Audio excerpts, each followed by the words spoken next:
Hi friends, welcome to our channel. అందరు ఎలా ఉన్నారు? నేనైతే బాగున్నాను. సో వీడియో చాలా రోజులైంది మేము ముందుకు తీసుకొచ్చి. సో మళ్ళీ ఈరోజు వ్లాగ్ అయితే తీస్తున్నాను. ఈ టమాటాలు చూడండి, అసలు చూడ్డానికి చాలా ఫ్రెష్గా ఉన్నాయి. బట్ క్లీన్ చేశాకైతే ఎంత డస్ట్ వచ్చింది అనుకున్నారు, చాలా వచ్చింది. సో ఇవి ఇంత చిన్నగా ఎందుకు కట్ చేస్తున్నానంటే పప్పులోకి వేద్దామని కట్ చేస్తున్నాను. నేను ఇంతకుముందు మీకు చెప్పినట్టు ఎలా అంటే నేను కుక్కర్లో అయితే వేయను, విడిగానే ఉడకబెడతానమాట. ఇలా చాలా చిన్న పీసెస్ అయితే బాగుంటుంది. సో ఇక్కడ ఇంకొకటి ఏంటంటే లంచ్ బాక్స్ కోసమని పుదీనా రైస్ అయితే ప్రిపేర్ చేస్తున్నాను. సో దానికోసమని కొంచెం ఆయిల్ వేసి అందులోనే ఉల్లిపాయ, పచ్చిమిర్చి ఇలాగ పొడవుగా కట్ చేసుకోవడం వల్ల ఏంటంటే ఇష్టం లేనప్పుడు అవి పక్కనే పెట్టేసేయచ్చు, ఇష్టం ఉంటే మనం పులిహోరలో లాగా కొరుక్కొని అనేది తినొచ్చు అనమాట. ఎలా చేసినా చాలా బాగుంటుంది. మరీ చిన్న చిన్న వేస్తే బాగోదు, టేస్ట్ అనిపించదని నేను ఇలాగా పొడవుగా అయితే కట్ చేసుకొని వేస్తానన్నమాట. సో ఇవి మరీ రెడ్డిష్ కలర్ రావద్దండి. రెడ్డిష్ కలర్ వస్తే ఏంటంటే టేస్ట్ అనిపించదు. మనకి ఉడకనట్టుగా మీడియంగా వేగితే సరిపోతుంది అనమాట. పుదీనా రైస్ ఎప్పుడైనా ఈ స్టైల్లో ట్రై చేయకపోతే ఒకసారి ట్రై చేసి అయితే చూడండి, చాలా బాగుంటుంది. ముందుగానే పుదీనానంతా నేను ఆకులన్నీ సపరేట్ చేసి దాన్ని గ్రైండ్ చేసి అయితే పెట్టుకున్నాను. సో అచ్చంగా పుదీనా మాత్రమే, ఇంకేమీ నేనైతే గ్రైండ్ చేయను. పుదీనా అలానే కొత్తిమీర వేసుకుంటే కొత్తిమీర కూడా వేసుకోండి. నేను ఏంటంటే కొత్తిమీర వేయదలుచుకోలేదు, ఓన్లీ పుదీనా ఫ్లేవర్ రావాలని చెప్పి నేను పుదీనాని మాత్రమే ఒలిచి దాన్ని జ్యూస్ చేసి అయితే పెట్టుకున్నాను.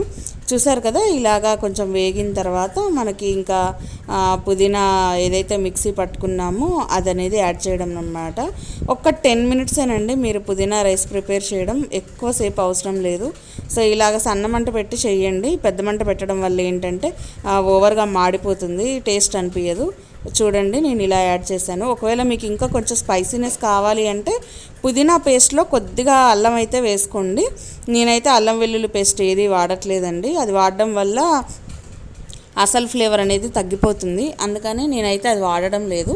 సో ఇలా వేసిన తర్వాత ఒక 10 నిమిషాలు సన్న మంట మీద మీరు వేయించినట్టయితే పేస్ట్ అంతా దగ్గరకు వచ్చేస్తుంది, ఆయిల్ అనేది పైకి తేలుతుంది అనమాట. సో ఆ టైంలో మీరు వండిన అన్నం అయితే ఉంటుంది కదా, సో ఇప్పుడే స్పెషల్గా వేడిగా వండిన అన్నం కాకపోయినా నైట్ ఒకవేళ వండిన రైస్ మిగిలినా సరే అలా అయినా మీరు అది యాడ్ చేసుకోవచ్చు, లేదా నేను వేడన్నమైనా యాడ్ చేసుకోవచ్చు. ప్రజెంట్ అయితే నేను అప్పుడే వండిన అన్నం అయితే యాడ్ చేస్తున్నాను, ఎందుకంటే ఇది లంచ్ బాక్స్ కోసం నేను ప్రిపేర్ చేస్తున్నాను కాబట్టి ఇలాగైతే యాడ్ చేస్తున్నాను. సో నాకు ఎందుకో కొంచెం సాల్ట్ ఎక్కువ అవుతుందేమో అనిపించింది, అందుకని తీరా వేసాక నేను కొంచెం అయితే పక్కకు తీసేసాను అనమాట.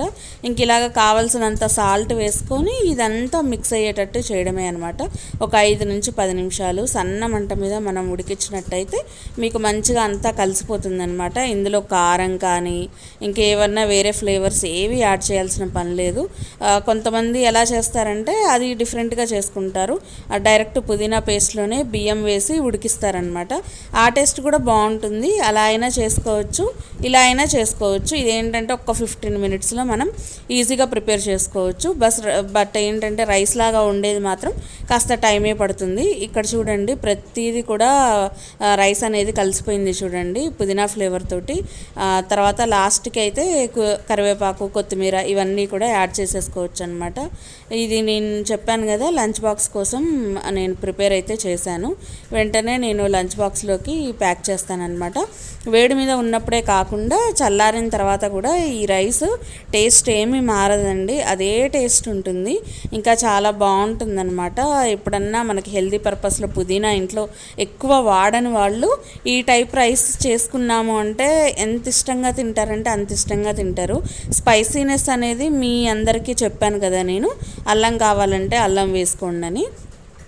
సో ఇప్పుడు నేను చెప్పాను ఇదేంటంటే ఓల్డ్ అంటే పాతకాలంలో మనం అన్ని దేవుడి పటాలు పెట్టుకునే వాళ్ళం కదా. సో సపరేట్గా దేవుడికంటూ ఒక రూమ్ ఉండకపోయేది, అందుకని చెప్పేసి ఇలా పైన అన్ని దేవుడి పటాలు పెట్టి కింద ల్యాంపుల్లాగా పెట్టారనమాట. అది ఇప్పటికీ కూడా కొంతమంది ఇళ్లలో కనిపిస్తూ ఉంది, అది నాకు బాగా నచ్చింది, అందుకని నేను అది పెట్టేశాను. ఇప్పుడు మీరు చూస్తుంది ఇదేంటంటే తాలింపన్నం. నైట్ రైస్ అనేది మిగిలిపోయింది, ఇంకా నైట్ రైస్ మిగిలిపోతే దాన్ని నేను వేస్ట్ అయితే చేయనండి, ఎందుకంటే చూసారు కదా అన్నం కూడా ఎంత పొడి పొడిపొడిలాడుతుందో. ఇంత పొడిపొడిలాడే అన్నాన్ని మనం వేస్ట్ చేయాలంటే ప్రాణం అస్సలు ఒప్పదు. నాకేంటంటే వండుతున్నా కానీ వేరే డిషెస్ ఏవి చేసినా అన్నం ఒకవేళ మిగిలిందంటే ఇలా తాలింపన్నం చేసుకొని నేనైనా తింటాను. నాకు ఇష్టమే తాలింపన్నం అనేది. ఇక ఒక పక్క పప్పు అయితే చేస్తున్నాను. ఒక బాక్స్ అయితే ప్యాక్ అయిపోయింది. ఇంకా తర్వాత ఆఫ్టర్నూన్ లంచ్ కోసం అని చెప్పి మళ్ళీ నేను పప్పు కూర చేస్తున్నాను. నేను ఇందాక చెప్పాను కదా ప్రెషర్ కుక్కర్లో వేయనండి, విడిగానే ఉడకపెడతాను పప్పు అని చెప్పి.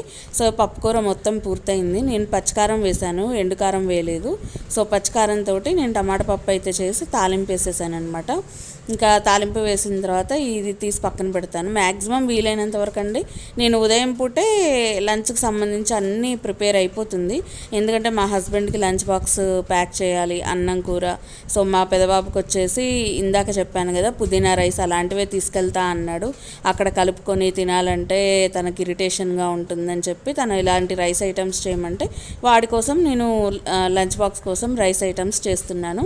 ఇక మా హస్బెండ్ కోసం అయితే ఇలాంటివి చేస్తున్నాను.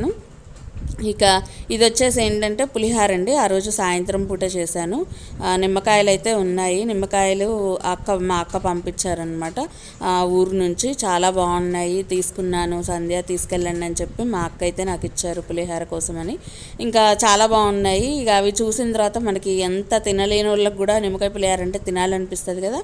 అందులోనూ సాయంత్రం అయిందంటే ఆకలి అనిపిస్తుంది, ఏదో ఒకటి తినాలనిపిస్తుంది.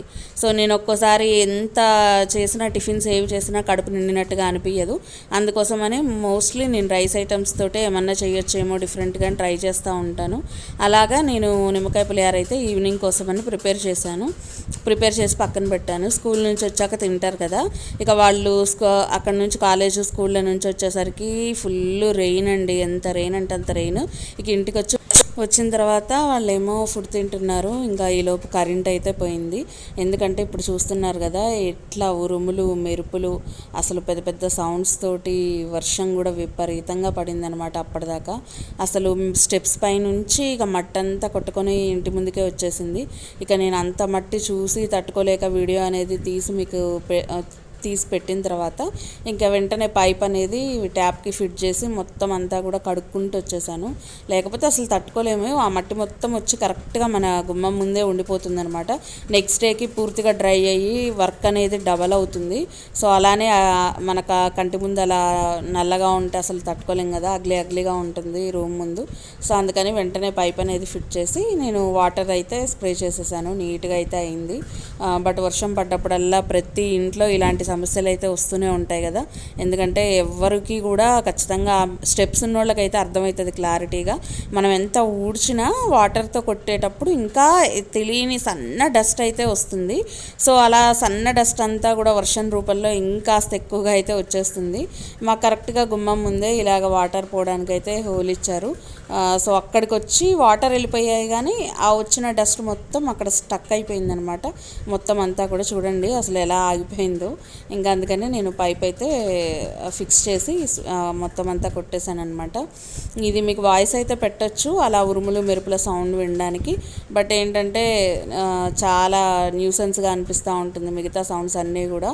అందుకని చెప్పి నేను ఒరిజినల్ సౌండ్ పెట్టకుండా ఒరిజినల్ సౌండ్ రిమూవ్ చేసేసి నా వాయిస్ ఓవర్ అయితే నేను ఇస్తున్నాను. ఇంకా నెక్స్ట్ డే మా బాబు ఈ టైప్ ఐస్ క్రీమ్ అయితే తెచ్చాడు. ఇది చాలా డిఫరెంట్గా అనిపించింది. పైన కింద బిస్కెట్ అయితే ఉందండి. సో ఇవి డార్క్ చాక్లెట్ బిస్కెట్ అనమాట. డిఫరెంట్గా ఉంది. సో మధ్యలో వచ్చేసి బటర్ స్కాచ్ ఐస్ క్రీమ్ లాగా ఉంది. తినడం కూడా చాలా డిఫరెంట్గా తినాల్సి వచ్చింది. బిస్కెట్ టేస్ట్ మిక్స్ అయితేనే అది ఫ్లేవర్ కూడా బాగుంది. ఒకవేళ అది మిక్స్ అవ్వకపోతే అసలు టేస్ట్ పెద్దగా తిన్నట్టు ఏమనిపించట్లేదు. మామూలు బటర్ స్కాచ్ ఐస్ క్రీమ్ ఎలా తింటామో అలానే అనిపిస్తుంది. బిస్కెట్ అనేది యాడ్ అయితేనే కొంచెం చాక్లెట్ ఫ్లేవర్ అనేది మనకి తగులుతూ డిఫరెంట్గా ఉంది. సో ఇది వచ్చేసి ఎంతండి 10 రూపీసో 15 రూపీసో అంట. ఎంత చిన్నగా ఉందో చూడండి. ఒక కరెక్ట్గా తినే వాళ్ళకైతే 2 బైట్స్లోనే అది ఫినిష్ అయితే అయిపోతుంది. బట్ నేనేంటంటే నిదానంగా తింటాను, పెద్దగా ఐస్ క్రీమ్స్ అయితే తిన్ను. ఇది చూడు మమ్మీ డిఫరెంట్గా ఉంది ఐస్ క్రీమ్ అని చెప్పాడనమాట. అందుకని ఇంకా నేనైతే ట్రై చేస్తున్నాను. నాకు చాక్లెట్ ఫ్లేవర్ అంతగా ఇష్టం ఉండదు. సో నాకైతే పెద్దగా ఏం నచ్చలేదు. ఇంకా ఇది వచ్చేసి హైదరాబాద్ వెళ్ళానండి, ఎన్నో సంవత్సరాల తర్వాత నాకు కుదిరింది. సో ఒక చిన్న వర్క్ మీద వెళ్ళాను. దిల్సుఖ్ నగర్ అప్పుడు ఎలా ఉందో ఇప్పుడు అలానే ఉంది. ట్రాఫిక్ ఎంత ఉందో చూడండి. అసలు ఎప్పుడు పట్టినా అక్కడ ట్రాఫిక్ విపరీతంగా ఉంటుంది. ఇక్కడ మనకి బస్సులు తిరిగే చోటే చక్కగా అన్నీ పెడతారనమాట, ఫ్రూట్స్ అన్ని రకాలు కూడా. అసలు షాపింగ్ చేయాలి అంటే దిల్సుఖ్ నగర్ ఒక్కటి చాలండి, మీకు కావాల్సినంత షాపింగ్ చేసుకోవచ్చు.